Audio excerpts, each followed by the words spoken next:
ایک بار مصطفیٰ کریم صلی اللہ تعالی علیہ وسلم صحابہ اکرام رضوان اللہ تعالی علیہم اجمعین کے درمیان اعلان فرماتے ہیں، اگر کسی کا میرے اوپر کوئی حق باقی ہے تو وہ لے سکتا ہے، اگر کسی کا کوئی حق باقی ہے تو لے سکتا ہے۔ تو صحابہ میں سے ایک صحابی کھڑے ہوئے اور کہا، یا رسول اللہ میرا آپ کے اوپر حق باقی ہے۔ سب صحابہ ان کی طرف دیکھنے لگے کہ کون ہے، حضور پر اس کا کیا حق باقی ہے؟ تو حضور نے فرمایا، جو حق ہے بتاؤ۔ کہا، آپ جنگ کی تیاری کے درمیان صف سیدھی کر رہے تھے یا نماز کی حالت میں صف سیدھی فرما رہے تھے، میں صف سے تھوڑا سا آگے بڑھ گیا تھا، آپ کے ہاتھ میں چھڑی تھی، آپ نے مجھے چھڑی سے مارا تھا صف سیدھی کرنے کے لیے۔ تو حضور پاک صلی اللہ علیہ وسلم نے فرمایا، ہاں میں نے صف سیدھی کرنے کے لیے چھڑی لگائی ہوگی۔ تو صحابی نے کہا کہ مجھے وہ حق چاہیے، مجھے وہ حق چاہیے۔ اللہ کے نبی صلی اللہ تعالی علیہ وسلم آگے بڑھے اور اپنے آپ کو ان کے حوالے کیا، کہا کہ تم لے سکتے ہو جو تمہارا حق ہے، جتنا میں نے تمہیں لگایا تھا چھڑی سے اتنا تم بھی مجھے لگا سکتے ہو۔ اللہ اکبر! یہ کائنات کا سب سے عظیم آقا، جس نے پوری کائنات کو اندھیریوں سے اجالے میں لایا اور جس کی ایک تاب کے لیے، اس ایک دیدار کے لیے کروڑوں فرشتے بے قرار ہو، وہ اپنے ہی غلام، اپنے ہی خادم صحابی کے پاس اپنے آپ کو انصاف کے لیے پیش کر رہا ہو۔ صحابہ سب دیکھتے رہے اور کہنے لگے کہ یہ کیسا ہو سکتا ہے کہ حضور پاک صلی اللہ تعالیٰ علیہ وسلم پر کوئی ہاتھ اٹھائے گا؟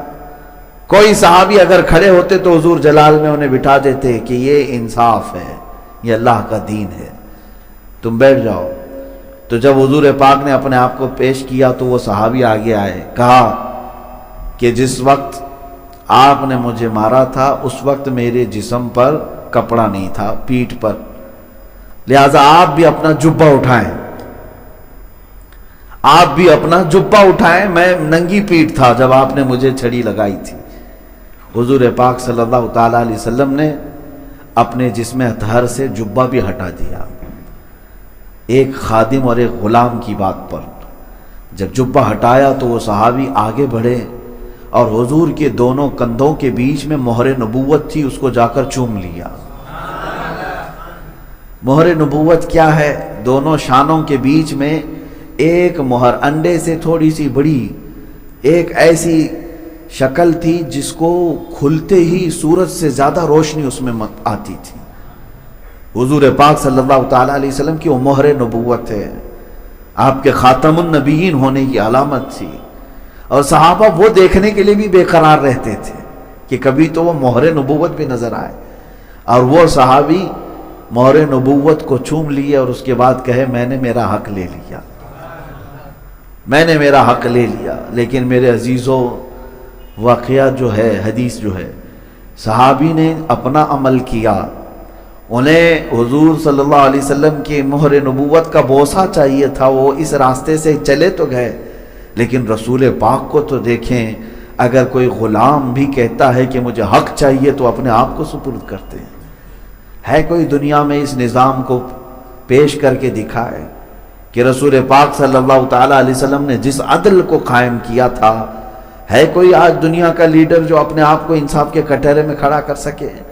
یہاں تو ظالموں کی دنیا ہے، یہاں خون پینے والوں کی دنیا ہے، اور کرسی پہ بیٹھنے والے اپنے آپ کو انصاف سے بالا تر سمجھتے ہیں۔ ان کا تو خیال یہ ہے کہ سارے کورٹ اور کچہری کے قانون ان پر نہیں نافذ ہوتے، وہ تو غریبوں پر ہوتے ہیں۔ آج یہی تو چل رہا ہے، سارے جتنے بھی قانون ہیں، لا ہیں، وہ غریبوں پر نافذ ہوتے ہیں، سیٹھوں پر نہیں ہوتے، امیروں پر نہیں ہوتے، نیتاؤں پر نہیں ہوتے۔ نیتا کے لیے دیکھیں، سارے وہ سگنل بھی توڑتا ہوا چلا جائے، اس کے لیے کوئی چالان نہیں ہے۔ نیتا جی ہیں، ان کے لیے تھوڑی نا قانون بنا ہے، سمویدھان ان کے لیے تھوڑی نا ہے۔ یہ لا کی کتاب صرف غریبوں کو دکھانے کے لیے ہے۔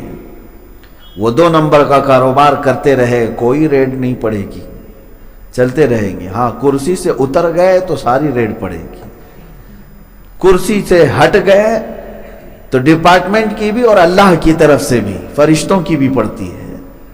یہ دنیا کا نظام ہم نے دیکھا ہے میرے عزیزوں، اور یہیں کی بات نہیں کر رہا ہوں، جو بنام مسلمان ملک ہیں آج، ان کا بھی حال یہی ہے۔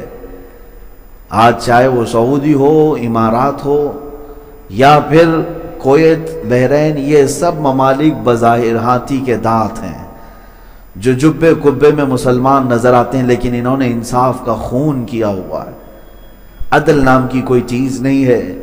ان کے شہزادے، ان کے گھروں میں پلنے والے عیاش، ان کے بیٹے نہ جانے کتنی عورتوں کی عزت لوٹ لیں، پھر بھی ان کے لیے قانون نہیں ہے۔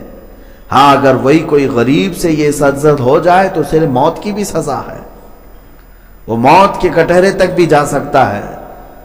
تو دنیا میں نظام مصطفیٰ صلی اللہ تعالی علیہ وسلم کی مثال کوئی نہیں لا سکتا۔